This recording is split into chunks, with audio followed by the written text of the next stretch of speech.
Another Friday. Today's my day to ride.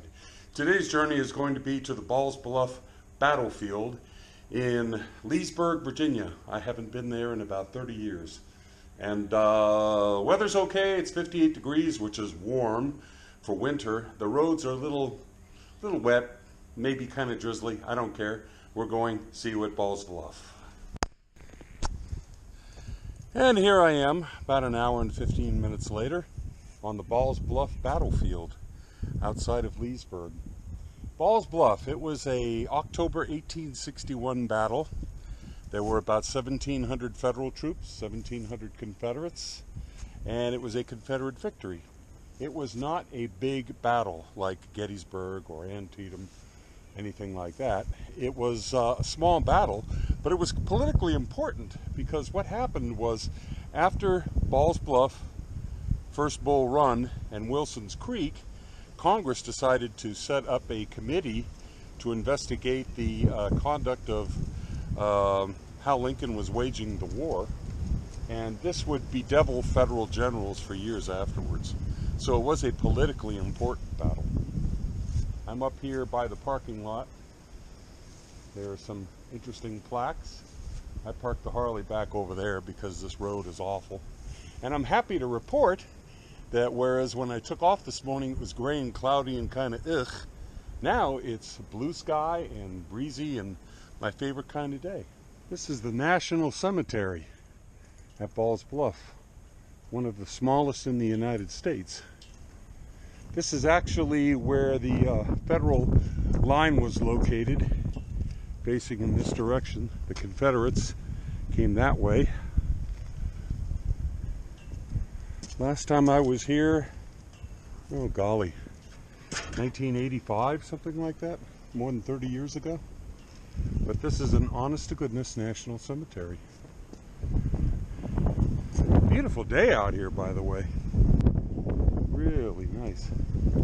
Here's a plaque that shows the lines, the Confederates and the Federal lines.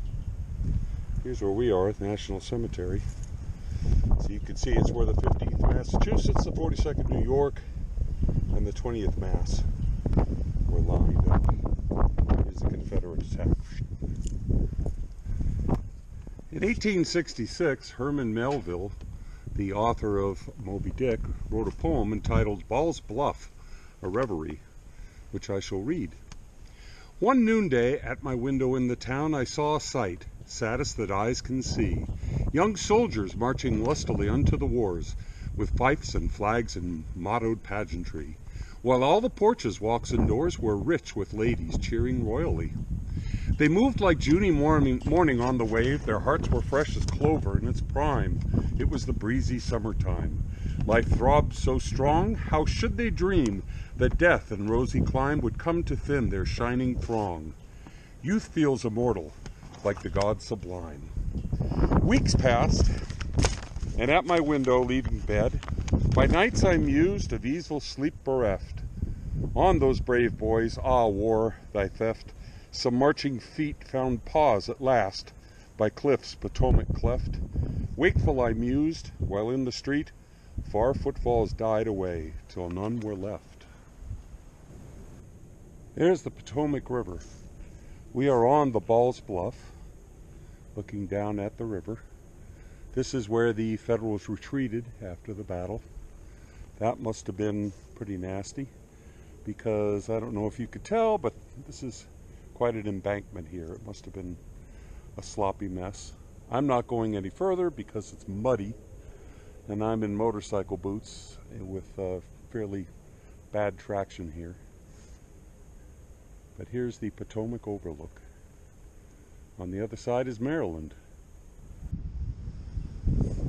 Here's a point of interest on the battlefield. This is a marker indicating where Edward D. Baker, who was the colonel of the 71st Pennsylvania, he was killed here at this site. He's buried at the Presidio in San Francisco. This memorial stone was placed here to mark what was believed to be the location of Baker's death, and to honor the memory of the only U.S. senator to have died on the field of battle. That's another thing that distinguishes the Battle of Bluff. The only time a U.S. Senator was killed on the field of battle while he was a senator. Interesting thing about Senator Baker. Let me see. He moved to California. That's where he spent the 1850s. Moved to Oregon in 59, elected to the U.S. Senate from that state, and found himself in Washington at the outbreak of the Civil War. Wanting to symbolically tie the West Coast states to the Union, Baker helped to organize the 1st California Regiment, included mostly in Philadelphia, and later renamed the 71st Pennsylvania Regiment, which fought here at Balls Bluff.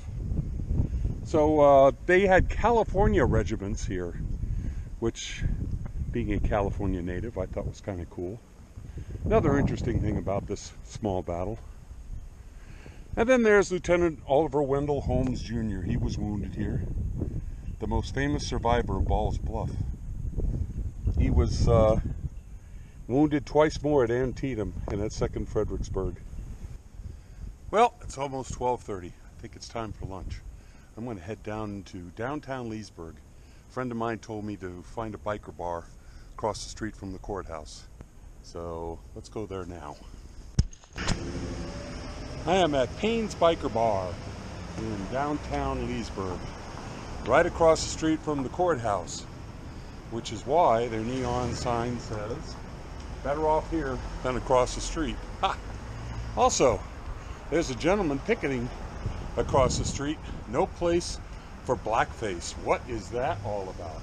On the other side, he has Democrats of the KKK. Well, in good old Virginia right now, there's a scandal going on about the governor and, let's see, the attorney general, the number 1 and the number 3 man, once dressing up in blackface. Can't have that. Anyway, that's what he's referring to. So, let's have lunch.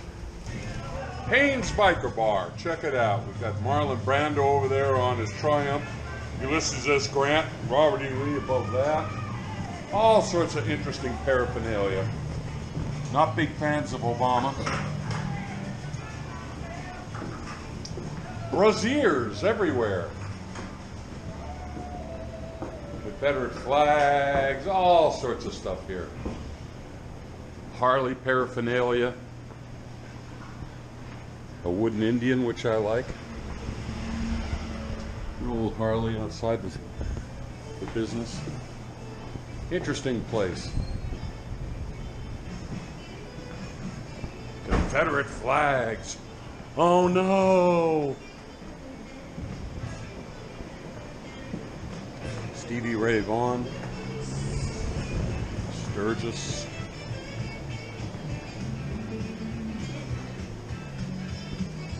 Where is everybody? I have no idea. Don't know.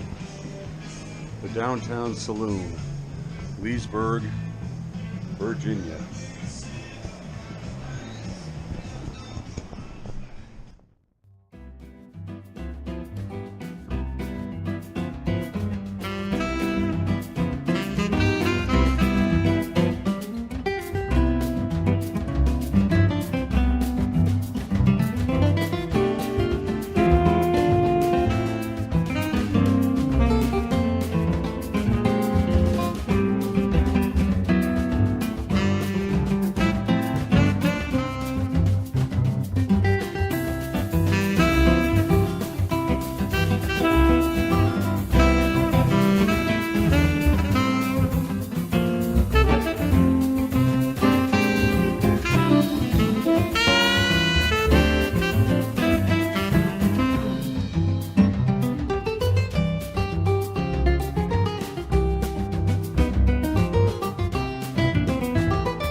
Harpers Ferry, West by God, Virginia. Why am I here? Well, it was a really nice ride. And I wanted to use the restroom here at the B&O train station. The old one. Harpers Ferry. Cool place. Everything's closed. Well, almost everything's closed. I was going to get myself a soft serve cone someplace, but nope, not today. They've closed for the season. Today was great. I rode 161 miles and the weather was generally good. It definitely got cooler though as the day went on. I had to wear a scarf and my heated gloves, but otherwise it was fine, just great. Oh, and my chaps worked really well too. They helped keep my legs warm. So great ride, great Friday. Ride free, brother. Ride free.